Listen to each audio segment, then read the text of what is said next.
I mean, with the way Trump is behaving, you could see a path to civil war if you wanted to be a real doom mongerer.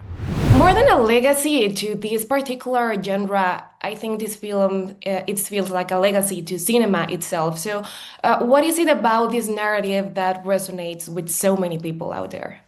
I think the skill of the first film, and it's been sustained in this, is if you're from the UK, as it were, the Danny Boyle's sense of place is very strong, and then the sense of the place that we think we know is then corrupted, eroded, decimated, and rotting because of this disease. I think people. I mean, I don't. I mean, I'm sure if I keep seeing in it Danny Boyle and to some extent Nia in this is the landscape of England and is the background, and I don't know if that's the appeal for everyone, but it's certainly interesting for as someone from here. I go, oh my God, is this a parable about our country? You know, we're full of. I mean, the last film with the islanders being very patriotic and exclusive, that was seen to be a little dig at the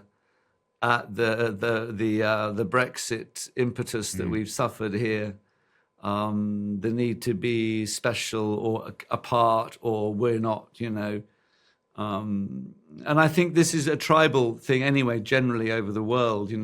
Tribes, nationalities, ethnicities will sort of clench together out of a fear. We do it out of fear, and I think people recognize the kind of who are we as individuals when the tribe in which we operate is kind of imploding, or it's what's the word? It's drifting to opposite extremes. I think people can sense in the world we live in polarizing. When tribes polarize, people polarize. We see it in every country, and the polarizing at its worst becomes civil war. In fact, Alex Garland wrote and directed a great film called Civil War, with the idea that there might be a civil war any minute now in America, which is not be. I mean, one looking at the American landscape, it's.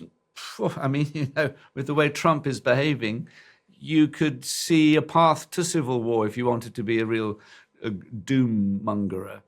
And where are individuals in that? Where are we? I mean, in a way, and that's in Alex's film, Civil War. Individuals as photojournalists are the individuals in amongst the violence.